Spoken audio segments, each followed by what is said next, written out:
మాజీ మంత్రి బీఆర్ఎస్ నేత హరీష్ రావు లైవ్ మాట్లాడుతున్నారు. ఒకసారి లైవ్ చూద్దాం. ఉన్నాయి 923 కోట్లు. ఇది కాకుండా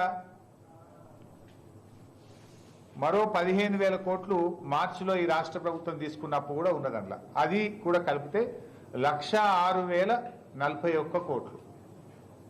కొత్తగా వచ్చిన కాంగ్రెస్ ప్రభుత్వం మార్చి 2024లో తీసుకున్నది 15,118 కోట్లు. మొత్తం కలిపితే 1,06,041 కోట్లు. అంటే రాష్ట్రం బీఆర్ఎస్ ప్రభుత్వం ఏర్పడే నాటికి ఉండే అప్పు ఒకటి, ఈ 2024 ఆర్థిక సంవత్సరం ముగిసే లోపు, ఎందుకంటే డిసెంబర్ 7న రేవంత్ రెడ్డి ప్రమాణ స్వీకారం చేసిండు, డిసెంబర్ 7 నుంచి మార్చి 31, 2024 వరకు దాదాపు 4 నెలలు కాంగ్రెస్ పాలనలో చేసిన అప్పు 15,000 కోట్లు. ఈ 15,000 4 నెలల కొత్త కాంగ్రెస్ ప్రభుత్వం చేసిన అప్పు గత కాంగ్రెస్ అంటే గత ఉమ్మడి రాష్ట్రంలో ఈ రాష్ట్రానికి వారసత్వంగా వచ్చింది 90,923 కోట్లు. సో వారసత్వంగా వచ్చిన 90,000 కోట్లు, కాంగ్రెస్ ప్రభుత్వం కొత్తగా ఏర్పడ్డాక డిసెంబర్ 7 నుంచి మార్చి 31 దాకా చేసింది 15,118 కోట్లు. రెండు కలిపితే 1,06,000 కోట్లు. ఇది గత ప్రభుత్వాలు కొత్త కాంగ్రెస్ ప్రభుత్వం కలిపి చేసినటువంటిది.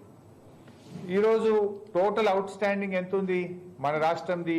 రిజర్వ్ బ్యాంక్ చెప్పిన దాని ప్రకారం ఇక్కడ నేను చెప్తుంది కాదు, 3,89,673 ఏమో స్టేట్ లైబిలిటీ, గ్యారంటీస్కు సంబంధించి 38,867, మొత్తం కలిపితే 4,28,540 కోట్లు.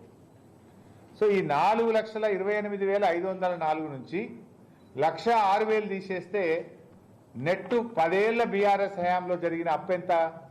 3,22,499 కోట్లు. మొత్తం బీఆర్ఎస్ హయాంలో 10 ఏళ్ల పాలనలో ఆర్బీఐ రిపోర్టు ప్రకారం చేసిన అప్పు 3,22,499 కోట్లు. ఇది నా మాట కాదు, ఆర్బీఐ మాట. మరి వీళ్ళు ఏం ప్రచారం చేస్తుండ్రు? 7 లక్షల కోట్లు చేసిండ్రు, 7 లక్షల కోట్లు చేసిండ్రని ఈరోజు బీఆర్ఎస్ మీద దుష్ప్రచారం చేస్తున్నారు. ఇవాళ నేను చెప్పుడు నువ్వు చెప్పుడు కాదు కదా. ఈ దేశ ఆర్థిక వ్యవస్థను నడిపించే వ్యవస్థ reserve bank of India. Reserve bank of India చెప్పింది, రిజర్వ్ బ్యాంక్ ఆఫ్ ఇండియా లెక్కల ప్రకారంగా 10 ఏళ్ల బీఆర్ఎస్ పాలనలో ఉన్నటువంటి అప్పు 3,22,499 కోట్లు మాత్రమే. కానీ మీరేం చేస్తుండ్రు? డబల్ కంటే ఎక్కువ 7 లక్షల కోట్లు అయిందని చెప్పి గోబల్స్ ప్రచారం చేస్తుండ్రు. ఆ గోబల్స్ అంటేనే బతుకుంటే మీ ప్రచారాన్ని చూస్తే ఆత్మహత్య చేసుకుంటుండే కావచ్చు.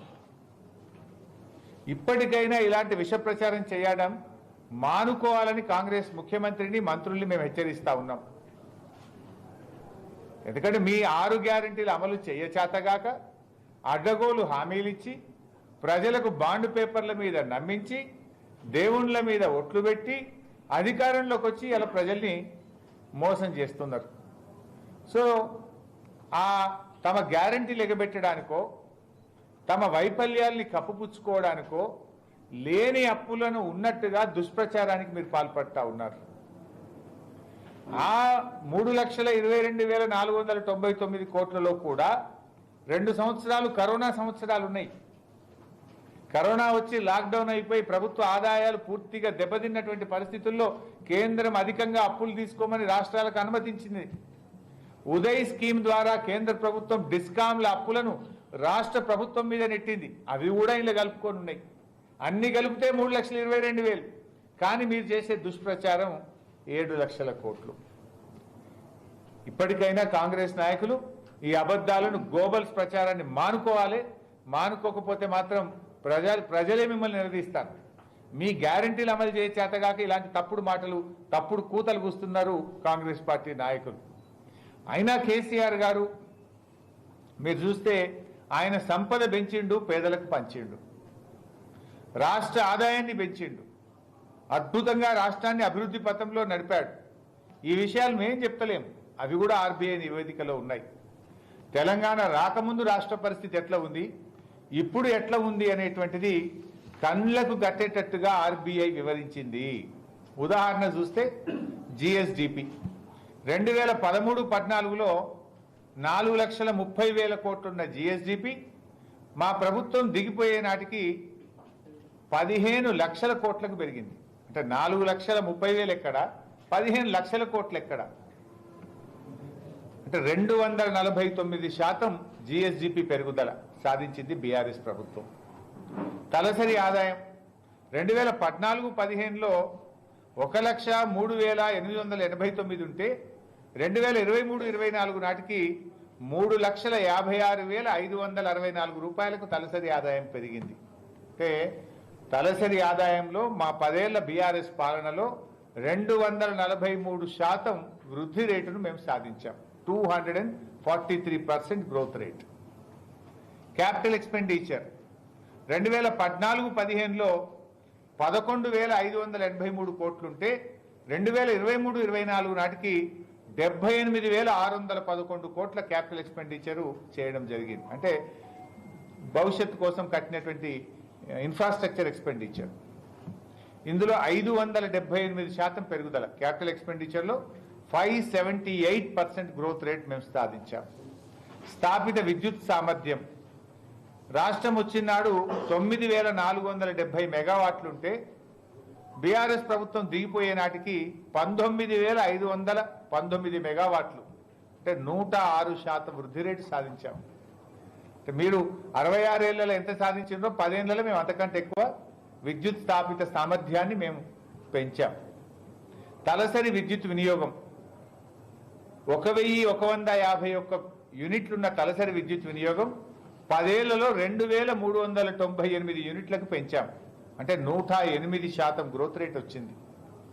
సాగునీటి సదుపాయం 2014-15లో 78 లక్షల ఎకరాలుంటే 2023-24 నాటికి 1,60,00,000 ఎకరాలకు సాగునీటి సామర్థ్యం పెరిగింది.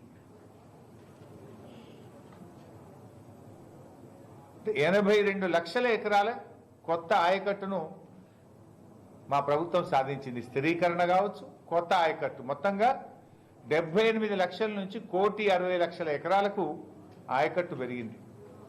అంటే 105% సాగునీటి ఆయకట్టును పెంచింది బీఆర్ఎస్ ప్రభుత్వం. సాగు విస్తీర్ణం 1,55,00,000 ఎకరాలున్న సాగు విస్తీర్ణాన్ని 2,29,00,000కు పెంచాం.